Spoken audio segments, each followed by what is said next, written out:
Hello. Hello hello mister Rahul അല്ലേ? രാഹുലാണ്. രാഹുൽ, ഞാൻ മനു മോഹൻ. മനസ്സിലായില്ല. രാഹുൽ, എനിക്ക് നിങ്ങളെ അറിയാം. എങ്ങനെ അറിയാം? എൻ്റെ ഒരു ഫ്രണ്ട് പറഞ്ഞ് നിങ്ങളെനിക്ക് നന്നായി അറിയാം. ആ ആൾ പറഞ്ഞിട്ടാണ് ഞാൻ രാഹുലിനെ വിളിക്കുന്നത്. ആൾക്ക് നിങ്ങളെ നന്നായി അറിയാം. ഞാൻ അറിയുന്ന എൻ്റെ ഫ്രണ്ടോ? അതാരാ? എന്നെ അറിയുന്ന ആളാണെങ്കിൽ എന്നോട് സംസാരിച്ചാൽ പോരെ, അതിന് നിങ്ങളെന്തിനാ? ഇതൊരു സർപ്രൈസാണ് രാഹുൽ. സർപ്രൈസോ? അതെ, സർപ്രൈസ്. അത് രാഹുൽ ഫ്രീ ആണെങ്കിൽ നാളെ തന്നെ. നാളെ ആകാം. എവിടെ വെച്ച്? കുറച്ച് ഫ്രീഡം വേണം. അത് നമ്മുടെ ആ മൗണ്ടനിലുള്ള ലാഫറ്റ കോഫി ഷോപ്പിൽ. നമ്മുടെ ടൗണിൽ നിന്ന് അല്പം മാറി. ഈവനിങ്ങിൽ ഒരു 6:30. Okay, it's okay. അങ്ങനെയാണെങ്കിൽ നാളെ കാണാം. ഓക്കെ. അല്ല മിസ്റ്റർ മനു മോഹൻ. അല്ല മനു, ആരാണ് ആ സർപ്രൈസ് തരുന്ന ആൾ എന്നൊന്ന് പറഞ്ഞൂടെ? നോ, അതാണ് സർപ്രൈസ്. എങ്കിലും ഓക്കെ, നമുക്ക് നാളെ കാണാം. Okay, by. അപ്പോൾ ഓക്കെ, നാളെ 6:30. ഓക്കെ.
ഒരു ക്യാപിച്ചിനോ?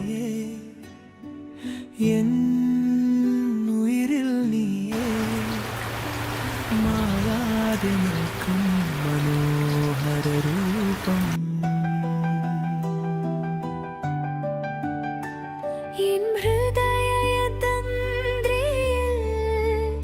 ഒരു മധുര ഗാനം,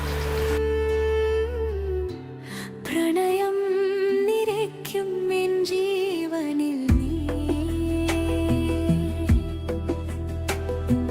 മഴവിൽ വർണ്ണമായി നീ എൻ മുന്നിൽ വന്നു.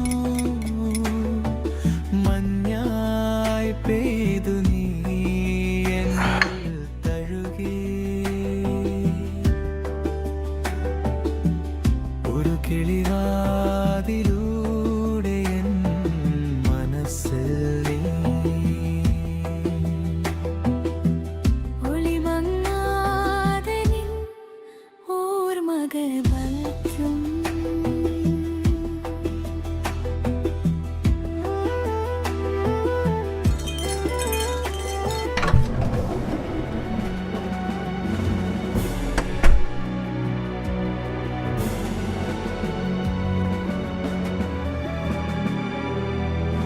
അനു, നീയോ? വേണ്ട, ഇനി എന്നെ അങ്ങനെ വിളിക്കരുത്. ആ വിളി കേൾക്കാൻ എനിക്കൊട്ട് താല്പര്യവും ഇല്ല. അങ്ങനെ എന്നെ വിളിക്കാനുള്ള യോഗ്യത നിങ്ങൾക്കില്ല.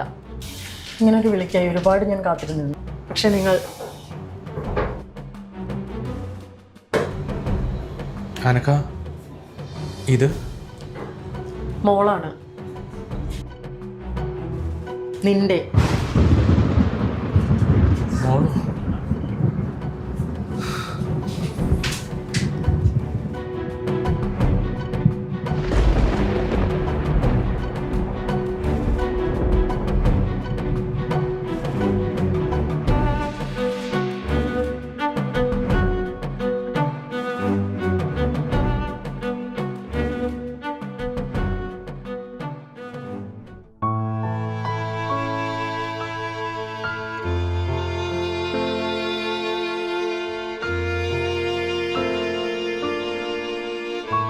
നിന്റെ മകൾ തന്നെയാണ്.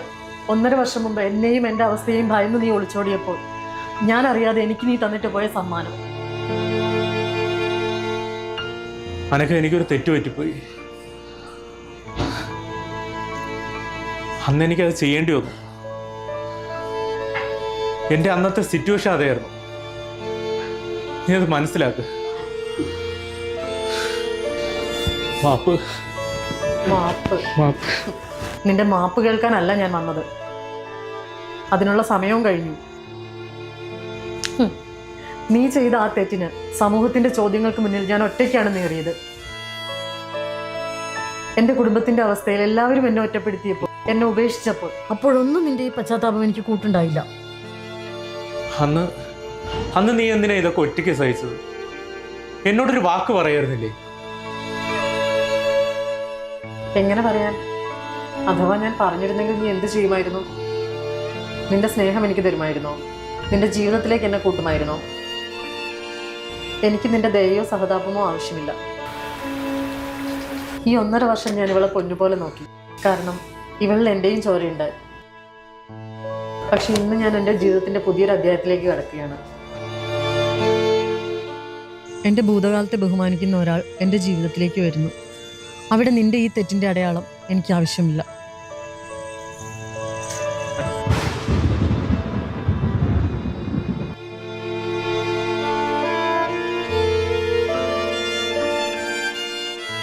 ഇതെന്റെ പ്രതികാരമാണ് രാഹുൽ. ബാധ്യതകളിൽ നിന്ന് ഒളിച്ചോടി നീ സുഖമായി ജീവിക്കരുത്. ഒരച്ഛൻ അനുഭവിക്കേണ്ട എല്ലാ വേദനയും ഉത്തരവാദിത്വവും നീ അറിയണം. ഓരോ നിമിഷവും നീ ഇവളെ നോക്കുമ്പോൾ നീ എന്നോട് ചെയ്ത ചതി നീ ഓർക്കണം. അത് നിന്നെ ഓരോ ദിവസവും ഉള്ളിൽ നിന്ന് കാർന്ന് കൊന്നു തിന്നണം.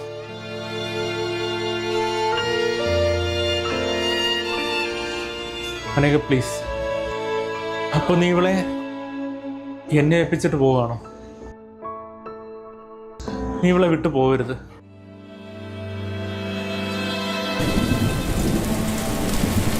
അതെ, ഇവളെ ഞാൻ നിന്നെ ഏൽപ്പിക്കുകയാണ്. നീ ഇല്ലാതെ ഞാൻ എങ്ങനെ ഇവളെ? നിന്റെ ചോരയെ നിന്റെ കൈകൾ, ഏൽപ്പിക്കേണ്ട കൈകൾ സുരക്ഷയോട് തന്നെയാണ് ഏൽപ്പിക്കുന്നത് ഞാൻ. ഇനിയുള്ള കാലം ഈ കുഞ്ഞിന്റെ കരച്ചിലും ചിരിയും നിനക്കുള്ള ശിക്ഷയാണ്.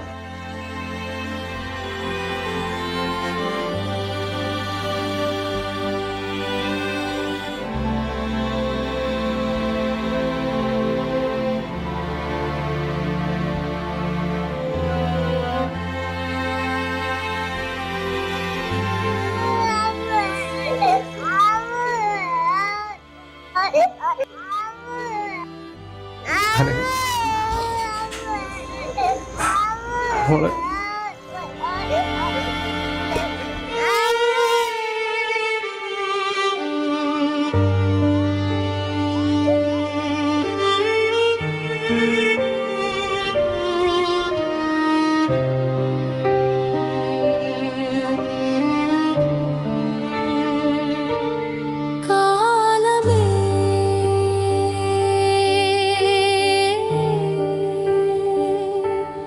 കാലമേ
കുരുന്നേ